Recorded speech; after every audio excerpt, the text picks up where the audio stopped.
అందరికీ నమస్కారం. ఈరోజు ప్రెస్ మీట్ పెట్టడం యొక్క ముఖ్య ఉద్దేశం పెద్ద దస్తగిరి మర్డర్ గురించి. నాకు కండిషన్ బెయిల్లో రావడం జరిగింది. నా యొక్క వాదనను ప్రజాస్వామ్యబద్ధంగా వినిపించుకోవడంలో నా హక్కును మీ ద్వారా ప్రజలకు తెలియజేసుకుంటూ ఉన్నా.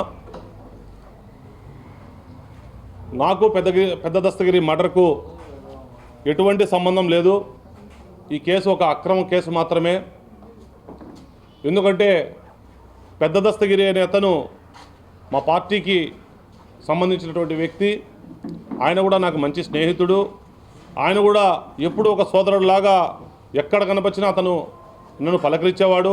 నేను కూడా అదే గౌరవంతో అతన్ని పలకరించేవాడిని.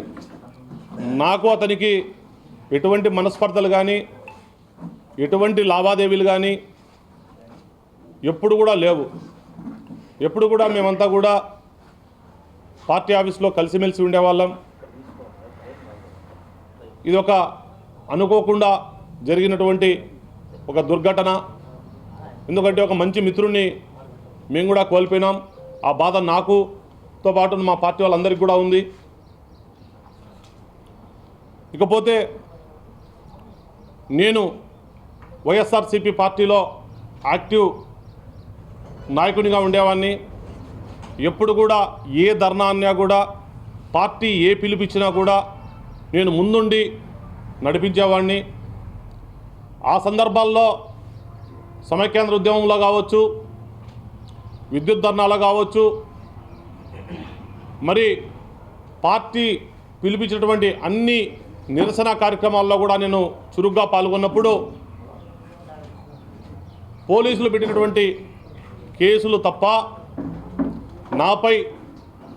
నాకు వ్యక్తిగతంగా ఎప్పుడు కూడా ఎక్కడ కూడా పర్సనల్ కేసులు లేవు. నాకు ఎప్పుడు కూడా ఏ క్రిమినల్స్తో కానీ ఎవరితో కానీ ఎప్పుడు కూడా నాకు సంబంధాలు లేవు.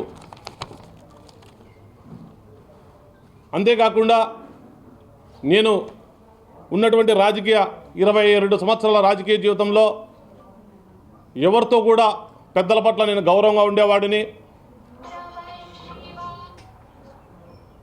పార్టీలకు అతీతంగా ఎవరు కనపచ్చినా కూడా నమస్కారం పెట్టే వ్యక్తిని. కులాలకు అతీతంగా, మతాలకు అతీతంగా ఎవరు కనపచ్చినా కూడా అదే గౌరవం ఇచ్చేవాడిని తప్ప నేను ఎప్పుడు కూడా ఎవరితో గొడవలు పడ్డం కానీ, మనస్పర్ధలు కానీ, ఎక్కడెక్కడన్నా వాగ్వివాదాలు కానీ, ఎవరినన్నా నేను చేయి చేసుకోవడం కానీ ఎప్పుడు కూడా. ఎందుకంటే ప్రెస్ వాళ్ళందరూ కూడా దాదాపు 22 సంవత్సరాలుగా మేము కలిసి ప్రజా జీవితంలో ఉండాం. ఎందుకంటే నా ప్రవర్తన మీ అందరికీ కూడా తెలుసు. నేను ఎప్పుడు కూడా అటువంటి క్యారెక్టర్ నాది కాదని మరీ కూడా కుండలు బద్దలు కొట్టి చెప్తా ఉండా. ఎందుకంటే సంబంధం లేకుండా ఒక మనిషి పైన ఆరోపణలు వచ్చినప్పుడు ఎంత బాధపడతారనేది సగటు మనిషిగా మీ అందరికీ కూడా తెలుసు. కాబట్టి ఆ బాధ, ఆవేదన ఈరోజు మీ ద్వారా సమాజానికి నేను చెప్పుకోవాలి కాబట్టి తిరిగి నేను చెప్పుకుంటా ఉండా. ఎందుకంటే చెప్పుకోవాల్సినటువంటి అవసరం, సందర్భం నాకు ఎప్పుడు రాలేదు. ఈరోజు నా పైన ఒక అక్రమమైనటువంటి కేసు వచ్చింది కాబట్టి ఖచ్చితంగా నేను చెప్పుకోవాల్సినటువంటి అవసరం, సందర్భం వచ్చింది కాబట్టి మీతో పాల్పంచుకుంటూ ఉన్నా. అంతేకాకుండా ఏ స్టేషన్లో కానీ పోలీస్ అధికారులతో నాకు సత్సంబంధాలు ఉండేది. నేను ఎప్పుడు కూడా ఎవరి పట్ల దురుసుగా ప్రవర్తించేవాడిని కాదు. ఒక పోలీసులే కాదు, ఏ అధికారులతో కూడా ఒక మంచి కింద స్థాయి కానీ పై స్థాయి అధికారులతో ఒక రాష్ట్ర స్థాయిలో ఒక మంచి సంబంధాలు పెట్టుకున్నటువంటి వ్యక్తిని నేను.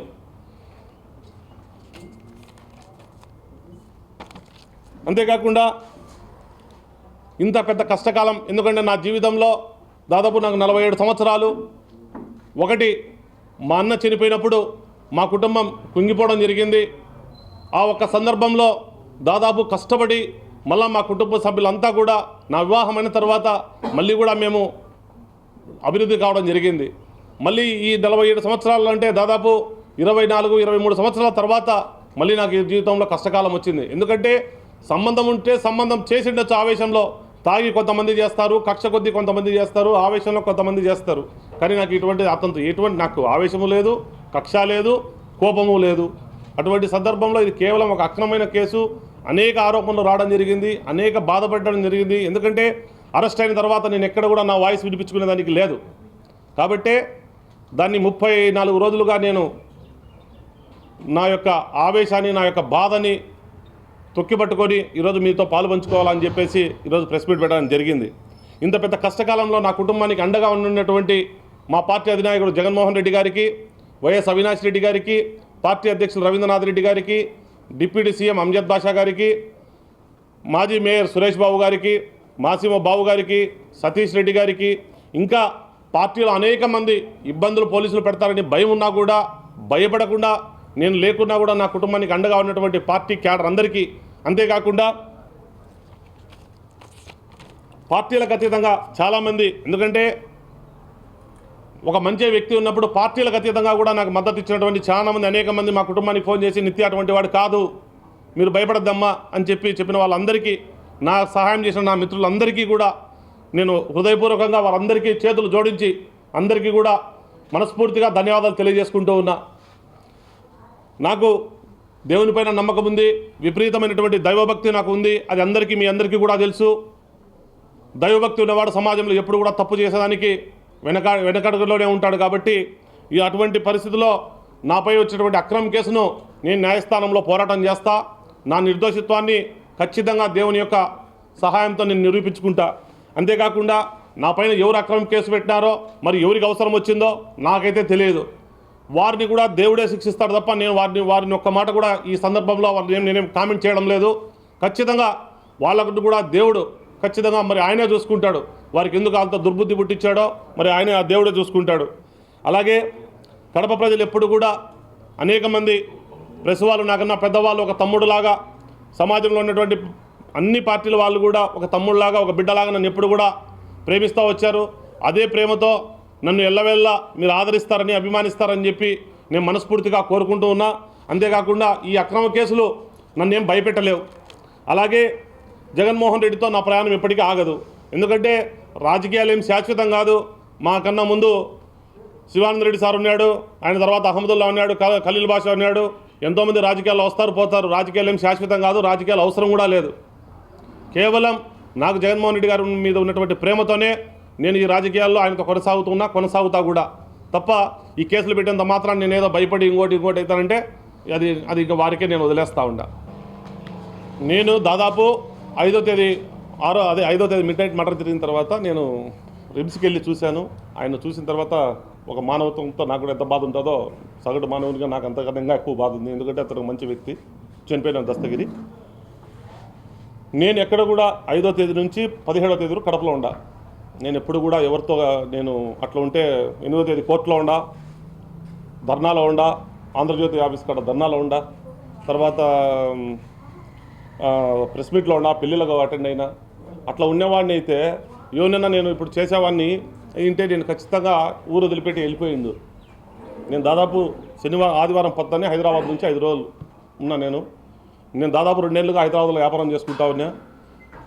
పాకా సురేష్ గారు మేయర్ అయిన తర్వాత 100 రోజుల ప్రోగ్రాం, ప్రతిరోజు గడప గడపకు గుడ్ మార్నింగ్ కడప అని చెప్పేసి ఆయనతో పాటు నేను కూడా ప్రతి అభివృద్ధి కార్యక్రమంలో పాలు పంచుకోవాలని చెప్పి నేను కడపకు రావడం జరిగింది తప్ప ఎక్కడ కూడా అటువంటి వాళ్ళని ఎవరిని కూడా నేను, ఎందుకంటే మీరందరూ కూడా చూస్తూ ఉంటారు, నేను అటువంటి వాళ్ళతో ఎవరితో తిరిగేవాని కాదు, అటువంటి వాళ్ళని ప్రోత్సహించేవాని అంతకన్నా కాదు. ఎందుకంటే చనిపోయిన వ్యక్తి 15 సంవత్సరాలుగా నాకు పరిచయం ఉంది.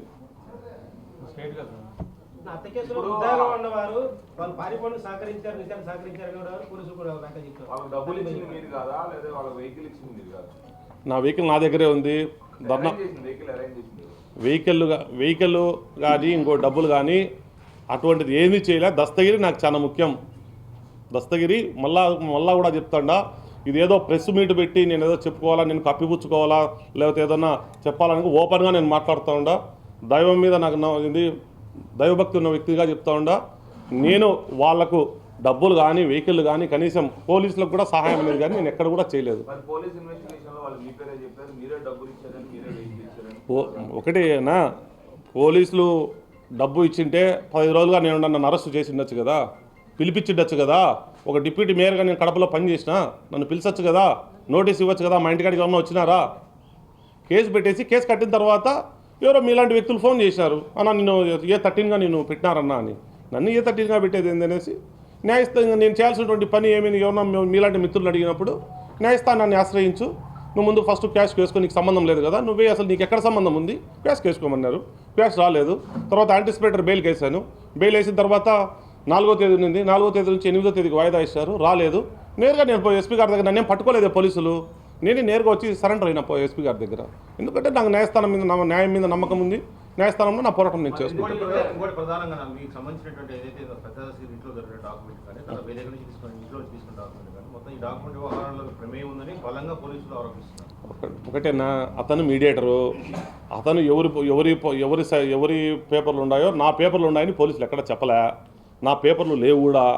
ఒకవేళ ఉన్నాయని అనుకున్నా కూడా నా ఆర్థిక పరిస్థితి అవసరం కోసం నేను అమ్ముకోవచ్చు, దాంట్లో తప్పేంటి? ఒకవేళ లేదు, మళ్ళీ మీరు విచారించుకోండి. నా డాక్యుమెంట్లు కానీ ఆయన దగ్గర నేను ఆయనతో వ్యాపారం చేయలేదని నేను క్లియర్గా ఫస్ట్ పాయింట్లో చెప్పినా, మీకు మళ్ళా చెప్తాడా, నేను ఎక్కడ కూడా ఆయనతో వ్యాపారం చేయలేదు, నాకు లావాదేవీలు లేవు, నాకు ఆయనకు ఎందుకంటే పార్టీ ఆఫీస్లో నిత్యం ఆయన మార్నింగ్ ఉంటాడు, అన్న గుడ్ మార్నింగ్ అంటాడు, నేను గుడ్ మార్నింగ్ అంటా, ఏం రాబట్టి టీ తాగుతాం రా అంటే టీ తాగుతాం రా అంటా, టిఫిన్ చేస్తామంటే లేదు లేనా తినే అంటాడు, అంతవరకే తప్ప నాకు అతనికి వ్యాపారం ఉంటే ఉంటుంది, ఏమి ఉంటే ఏం నేను భయపడాల్సిన పని ఏంటి? వ్యాపారం ఉంటే చెప్తా, కరెక్టే అన్నా, నాకు ఆయనకి వ్యాపార లావాదేవీలు ఉన్నాయి, ఏం నేను వ్యాపారం చేయకూడదా? నేనేమి కడప వాసిని కాదా? కాబట్టి దయచేసి డీవియేషన్ కాకుండా ఒక పెద్ద మనసుతో మీరు మేము అంతా కలిసి 20 సంవత్సరాలుగా కలిసి పెరిగినాం ఈ కడపలో. నేను మళ్ళీ కూడా ఎందుకు రిక్వెస్ట్ చేస్తానంటే, నేను ఏ రోజు కూడా మిమ్మల్ని పేపర్లో నాకు ఇది కావాలన్నా ఇది చేయండి అన్నా నేను ఏ రోజు కూడా ఎప్పుడు కూడా బాధపడింది లేదు, రిక్వెస్ట్ చేసింది కూడా లేదు. మళ్ళీ ఇప్పుడు చెప్తా ఉండా, దయచేసి, ఎందుకంటే నా జీవితంలో అత్యంత కష్టమైనటువంటి పరిస్థితి ఇది. ఎందుకంటే చేసింటే నేను కూడా చేసిన, ఇప్పుడు ధర్నాల్లో పాల్గొన్నా, నా పేరు వచ్చింది, నేనేం భయపడలేదే. చెయ్యని హత్యకు నేను ఎందుకు పడాలా మాట? నాకు ఇద్దరు ఆడపిల్లలు, నాకేమవసరం ఉంది? నేను కష్టపడి, నాకు దేవుడు ఒక మంచి స్థితి ఇచ్చినాడు, ఒక పర్సనాలిటీ ఇచ్చినాడు, దేవుడు ఒక అందరికీ ఉన్నటువంటి ఒక పదవి నాకు ఇచ్చినాడు, నేను మంచి కష్టపడి సంపాదించుకోవాలి. కానీ ఎవరిని హత్య చేస్తే నేరస్తున్నీత నేను ఏ విధంగా సంపాదించుకుంటా? జైలుకు పోతే సంపాదించుకుంటారా? కడపలో అటువంటిది ఏమైనా చెల్లుతుందా? కడప నగరంలో ఏమైనా జరుగుతాయా? పోలీసులు ఇంత పెద్ద పోలీసింగ్ వ్యవస్థలో క్రిమినల్స్కు స్థానం ఉంది ఆ కడపలో, రౌడీలకు స్థానం ఉంది ఆ కడపలో. దయచేసి అన్న మళ్ళా రిక్వెస్ట్ చేస్తా ఉండా, ఒక మంచి మనసుతో మీరు ఆశీర్వదించండి. ఎందుకంటే చేసింటే నేనేం భయపడను, నేను చేయలేదు, నాకు సంబంధం లేదు ఈ విషయం. కాబట్టి మళ్ళా రిక్వెస్ట్ చేస్తా ఉండా, ఒక పెద్ద మనసుతో దీన్ని, ఎందుకంటే ఎక్కడైతే నాకు డ్యామేజ్ జరిగిందో ఆ డ్యామేజ్ని మీరు పూడ్చాలని చెప్పి, పబ్లిక్ మీ ద్వారా తెలియాలని చెప్పి, సమాజానికి ఆ గౌరవం నేను మళ్ళీ పొందాలని చెప్పి, కొంతమంది తెలిసింటారు, కొంతమంది తెలియక మాట్లాడుతూ ఉంటారు. అటువంటి సందర్భంలో మీ ద్వారానే పబ్లిక్లో మంచి జరగాలనే, చెడు జరగాలనే ప్రెస్ ద్వారానే జరగాల. కాబట్టి దయచేసి మీ అందరికీ మళ్ళీ రిక్వెస్ట్ చేస్తూ ఉండా, నాకు మళ్ళీ ఎటువంటి సంబంధం లేదు. మీరు ఎందుకంటే ప్రెస్ పరంగా మాట్లాడడం వేరు, వ్యక్తిగతంగా మీ అందరికీ కూడా నా ప్రవర్తన తెలుసు. నేను ఎక్కడ కూడా ఒకరితో గొడవ పడ్డం కానీ, పలానా చోట నువ్వు కొట్టుకునేవని కానీ, పలానా చోట దౌర్జన్యం చేసావని కానీ, పలానా చోట నువ్వు ఎక్కడన్నా పోయి పాల్గొనేవని కానీ మీ అందరికీ కూడా తెలుసు. మీకు తెలియనిది కడపలో ఏం జరగదు, అట్లాంటిది నా క్యారెక్టర్ ఎక్కడా లేదు. మీరు 25 సంవత్సరాల నుంచి అందరూ కూడా ఇక్కడ ఉన్న వాళ్ళందరూ కూడా ప్రెస్లో ఉన్నారు, నేను కూడా మీతో నా జర్నీ మీ ద్వారానే ప్రయాణమైంది. కాబట్టి దయచేసి ఒక డీవియేషన్ కాకుండా ఒక మంచి మనసుతో నన్ను మీరు ఆశీర్వదించమని చెప్పి పేరున మళ్ళీ అందరినీ కూడా రిక్వెస్ట్ చేస్తాను.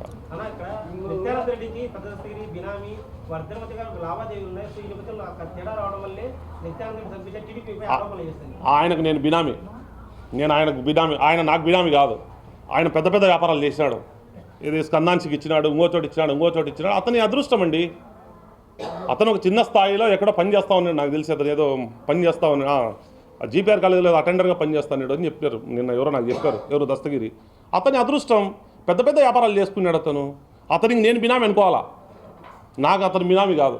దయచేసి మీరు, ఎందుకంటే ఎవరైనా వ్యాపారం చేసుకోవచ్చు, ఎవరు రాతకు ఎవరు అతిథులు కాదు. కాబట్టి మీరు దయచేసి ఈ కాంట్రవర్సీ అనే దాని నుంచి పక్కకు తీసేసి, ఎందుకంటే నేను చాలా మాట్లాడాలా. ఈరోజు బెయిల్ కొంతమంది వేశారు వేరే వాళ్ళకు. చివరిగా పెద్ద స్థితితో మీకు ఎటువంటి విభేదాలు లేవు, మీ పార్టీ నాయకులు మీరు చెప్తున్నారు, పెద్ద హత్య వెనుక ఎవరు ఉండొచ్చు అని మీరు అనుకుంటున్నారు అన్నా? అది వాళ్ళ కొడుకే స్టేట్మెంట్ క్లియర్గా ఇచ్చినాడు, పోలీసులు క్లియర్గా స్టేట్మెంట్ ఇచ్చినాడు. తర్వాత పోలీసుల దగ్గర క్లియర్గా ఎవిడెన్స్ ఉంది, అన్నీ ఉన్నాయి. అటువంటిది ఎందుకంటే వాళ్ళ కొడుకు ఎస్పీ గారి దగ్గరికి వెళ్ళినప్పుడు కూడా ఎస్పీ గారు క్లియర్గా ఆ పిల్లోని ఏం చేశారనేది కూడా మీకు తెలుసు. ఎందుకంటే ఆ పిల్లోని ద్వారానే అక్కడ తప్పు జరిగింది, వాళ్ళ మధ్య గొడవ జరిగింది. వాళ్ళకి మళ్ళీ ఆ పిల్లోడు స్థానం ఇచ్చినాడు, మళ్ళీ 5వ తేదీ తాగినా గుర్తు వచ్చింది, పోయినారు, గొడవ పడుకున్నారు. అవన్నీ మీకు తెలుసు, పోలీసులకు కూడా తెలుసు. కానీ అది నేను మాట్లాడకూడదు కాబట్టి ఈరోజు నేను ఏమంటారు కండిషన్ బెయిల్లో ఉన్నా కాబట్టి మళ్ళీ కూడా ప్రెస్ మీట్ పెడతా. ఎందుకంటే నాకేం రాజకీయాల్లో డెవలప్ కావాలా, ఇంకోటి కావాలా నాకేం ఆశ లేదు. నాకు దేవుడు స్థితి ఇచ్చాడు, నేను కష్టపడి బతకగల నాకు కెపాసిటీ ఉంది. అన్యాయంగా పెట్టినప్పుడు నేను వాళ్ళ గురించి కూడా మాట్లాడాలి. కానీ ఈరోజు ఇంకా న్యాయస్థానంలో అది నాకు ఇచ్చినటువంటి కండిషన్ బెయిల్లో ఉంది కాబట్టి ఇంకా నేను పాలు పంచుకోవడంలా ఆ విషయాలన్నీ కూడా మీకు చెప్తా. కానీ అతని రాజకీయ కక్షతో ఎవరు చంపింది కాదు, కేవలం ఆ పిల్లోళ్ళ మధ్య జరిగినటువంటి ఘర్షణ. అది మరి వాళ్ళు చెప్పాలన్నా, నాకైతే తెలియదు. వాళ్ళైతే ఎవరైతే పాల్గొన్నారో వాళ్ళు కూడా ఎవరు చెప్పిన వాళ్ళు కాదు.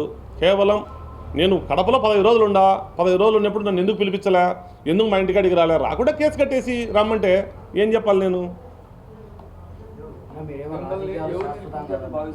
అన్నా?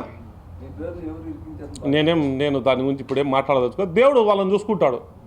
నాకు ఆ విపరీతమైన దైవభక్తి ఉంది, ఖచ్చితంగా వాళ్ళైతే దేవుడు చూసుకుంటాడు. వాళ్ళకి ఏమొస్తుంది, నాలాంటి వాడు ఉంటే ఏముంది, రాజకీయాల్లో లేకపోతే ఏమవుతుంది? మీరేమో రాజకీయాలు శాశ్వతం కాదంటున్నారు, సొంత పార్టీ వాళ్ళే మిమ్మల్ని ఏమైనా ఇరికించారనుకుంటున్నారా? మీ పార్టీలో మీరు అన్న ఒకటి ఎదుగుదల నేను లేకపోతే ఏమవుతుంది నా రాజకీయము, నేను లేకపోతే ముసిలు లేకపోతే రాజకీయాల కోసం ఎవరు ఇరికిచ్చింది కాదు. ఇది కేవలం అది ఒక యూటర్న్ తీసుకున్నాయి. అవి 15 రోజుల తర్వాత మళ్ళీ ప్రెస్ మీట్ పెడతా, ఎవరెవరు ఏమేమి చేశారు అన్నీ కూడా చెప్తా. నాకేం భయం ఏం లేదు, భయపడాల్సిన పని ఏం లేదు. ఎందుకంటే నాకు బాధ ఉంది, వీడి వరకు ఉంది నా బాధ. కానీ నేను ఈరోజు చెప్పుకోలేక కండిషన్ బెయిల్లో ఉన్నా కాబట్టి మాట్లాడలేకుండా, కండిషన్ బెయిల్ అయిపోయిన తర్వాత డెఫినెట్గా మళ్ళీ ప్రెస్ మీట్ పెడతా.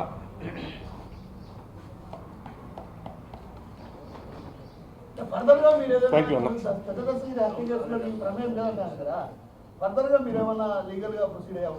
ఆల్రెడీ నేను కోర్టులో నాకు బెయిల్ ఇచ్చారు కదా, బెయిల్ ఇచ్చినారు. ఖచ్చితంగా అది ప్రతిదాన్ని ఒక సమయం కోసం వేచి ఉండాలా. సమయం కానిప్పుడు ఏముంది, సమయం నాది కాదు. ఇప్పుడు న్యాయస్థానం ఆల్రెడీ పోయినా. నేను ముందు ఇప్పుడు నన్ను అరెస్ట్ చేసా, అరెస్ట్ నేనే అయినా, వచ్చి అరెస్ట్ అయిన తర్వాత బెయిల్ తీసుకోవాలి, బెయిల్ తీసుకున్నా. ఇంకా ఏం చేయాలన్నా ఫర్దర్ న్యాయవాదులతో మాట్లాడతా. నాకు నాలెడ్జ్ ఉంది, నేను ఎడ్యుకేటెడ్, నేనేం చేయాలన్నా కూడా నాకు తెలుసు. ఆ బాధ సరైన సమయంలో వ్యక్తం చేస్తా, ఇప్పుడు కాదు. 1000% అన్నా 100% కూడా కాదు, 1000% కుట్ర. నాకు ఎటువంటి సంబంధం లేదు, అందరికీ తెలుసు. కడపలో